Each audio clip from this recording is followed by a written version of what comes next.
Dans votre navigateur, vous allez taper Irfan View et puis faire la recherche, et celui que vous voyez qui est sous le surlignage, c'est celui qu'il faut prendre. Vous arrivez sur la page, vous avez deux versions, la version 32 bits et la version 64 bits. Moi, je vous propose de prendre la version 64 bits, c'est la version la plus récente et la plus complète.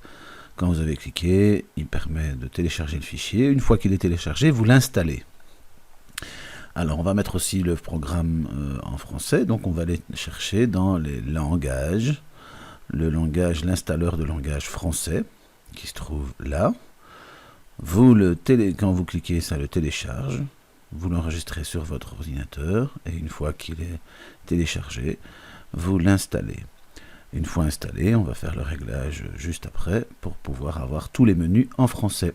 Et ça, c'est quand même plus agréable.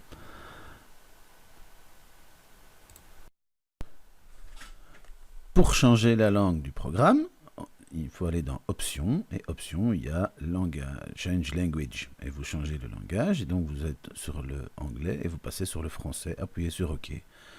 Désormais, tous les menus du programme sont en français, et c'est nettement plus facile pour pouvoir travailler avec le programme en français. Notez que les raccourcis clavier sont les mêmes en français et en anglais. Ce programme va nous être utile pour réduire la taille des photos, entre autres.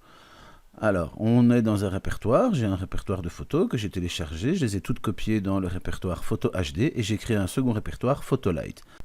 Pourquoi créer deux répertoires? Eh bien parce que les photos qu'on va alléger, on va les enregistrer avec le même nom, mais dans le répertoire Photolite, ce qui évite de perdre les photos de haute qualité.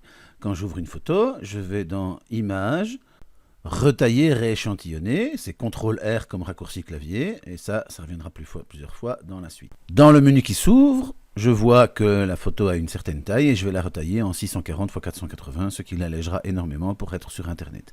Avec la touche S, je vais sauvegarder cette photo et je vais aller dans le répertoire Photolite, donc je remonte un petit peu, j'étais dans Photo HD, je vais dans Photolite et j'appuie sur OK et ma photo est sauvegardée. Avec la flèche droite, je vais ouvrir une autre photo, CTRL-R ouvre mon menu, 640 x 480, S pour sauvegarder, et ainsi de suite. La flèche droite, la photo suivante, CTRL-R, 640 x 480, S pour sauvegarder. Un cas particulier, c'est quand la photo est prise en mode portrait. Avec la touche R, je la tournerai à droite, et avec la touche L, je la tournerai à gauche. Une fois qu'elle est tournée, je peux faire CTRL-R pour la modifier et la réduire. Et puis, je n'oublie pas de la retourner à nouveau avec L ou R, ça dépend comment je l'ai tournée, avant de la sauvegarder. Voyons maintenant comment ajuster une photo sombre en l'éclaircissant. Voilà, j'ai ouvert une photo qui, ce jour-là, le ciel ne permettait pas d'avoir une belle luminosité. Le réglage de l'appareil photo était mal réglé par ma faute. Et donc, il y a trois possibilités. Je peux travailler sur une correction manuelle en chipotant moi-même au curseur. La deuxième façon, c'est de le faire encore avec un autre outil du logiciel, en faisant aussi des réglages. La troisième manière, c'est de le demander à l'ordinateur de le faire automatiquement. Mais si je travaille sur la photo haute définition, ça va prendre un certain temps. Comme vous voyez là, il prend un certain temps pour le faire, avant d'arriver à avoir une photo beaucoup plus éclaircie. Donc je vous propose de recommencer d'abord en réduisant la qualité de la photo en 640 x 480, ça allège la photo.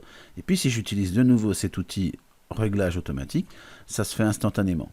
C'est beaucoup plus simple, sachant que de toute façon ces photos sont pour être mises en ligne. Je vais la sauvegarder dans la bonne case et dans la bonne catégorie.